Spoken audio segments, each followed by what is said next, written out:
Have you ever thought about where your produce comes from?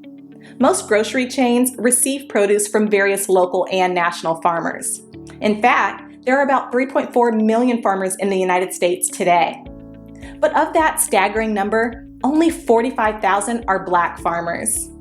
At the Better Buggy, we are a proud group of Atlanta-based Black-owned farmers, selling produce locally and nationwide.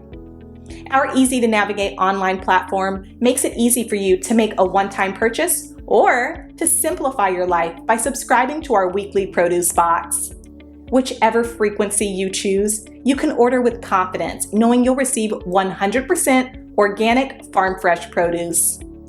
If you're looking for a thoughtful gift for a loved one that they'd actually find useful, be sure to pop by our online store where you can snag a gift card your recipient can use to order their own produce and t-shirts. Ready to start supporting local Black-owned farms and making healthier food decisions? Visit thebetterbuggy.com now to start shopping.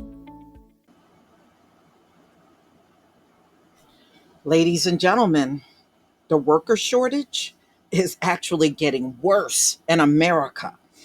And now they are saying the economic impact, it can be a serious thing, which we know it would have to be. There's no doubt about it. So this came out on NPR, August 21st, 2021. Finding workers is harder than ever.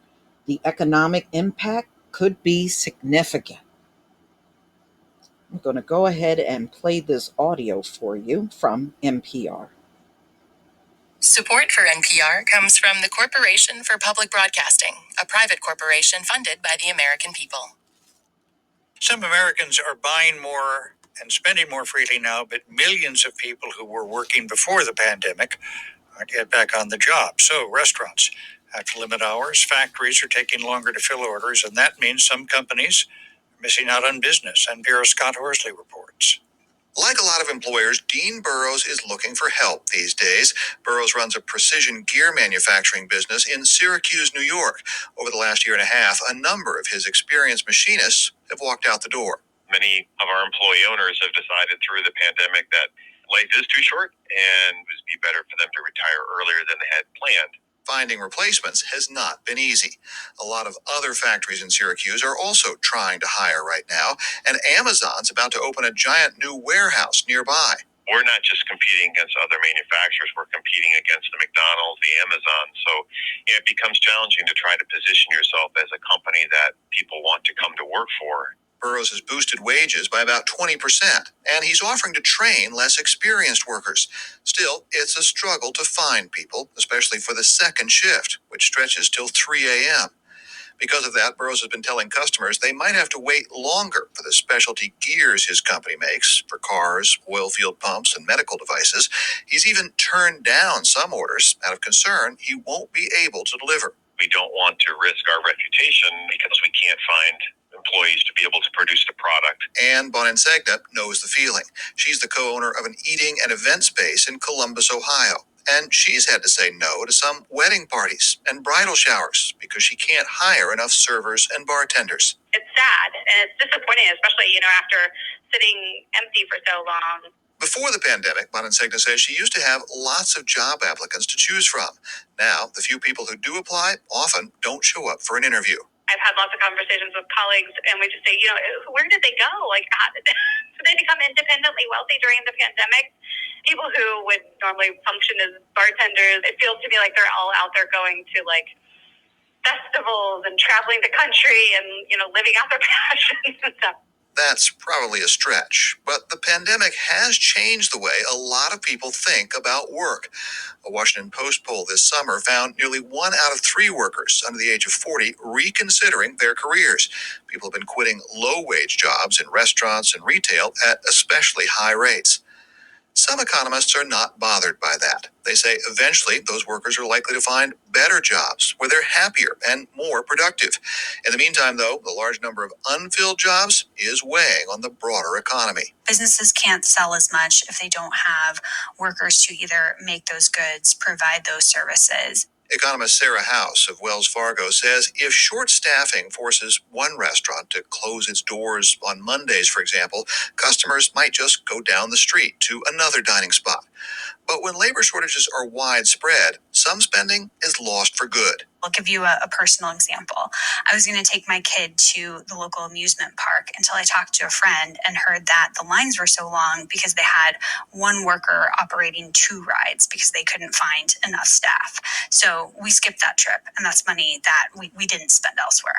The Federal Reserve Bank of Atlanta estimates staffing shortages are costing U.S. businesses more than $60 billion a month in lost sales.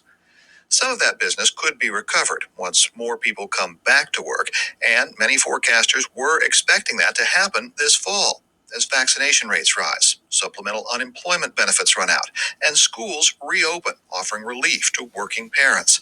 Unfortunately, White House economist Cecilia Rouse says the latest jump in coronavirus infections could jeopardize that timeline. I'm particularly worried about schools.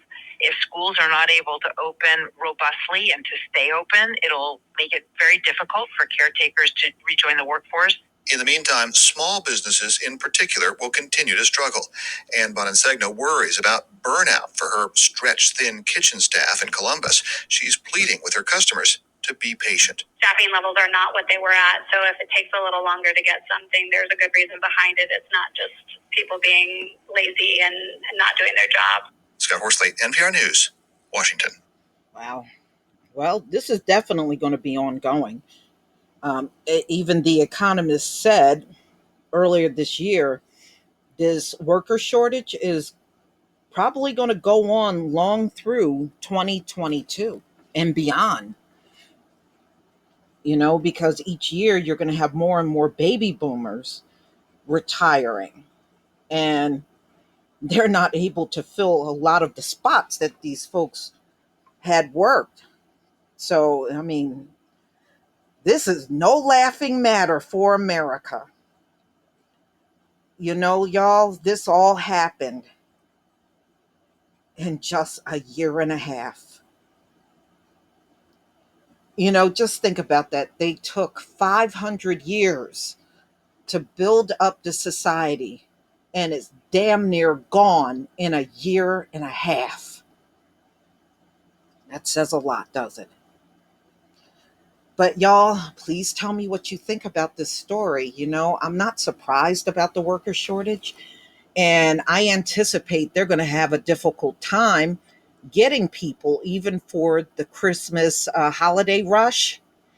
You know, that's when they heavily depend on all the extra workers to come in and help. And there are many retail businesses, small businesses are just going to have to do it with a smaller staff. But we shall see, won't we? And they're not that far off. Please leave your comment and subscribe. Don't forget to hit on the notification bell, and I'll see you on the next video. Peace, family.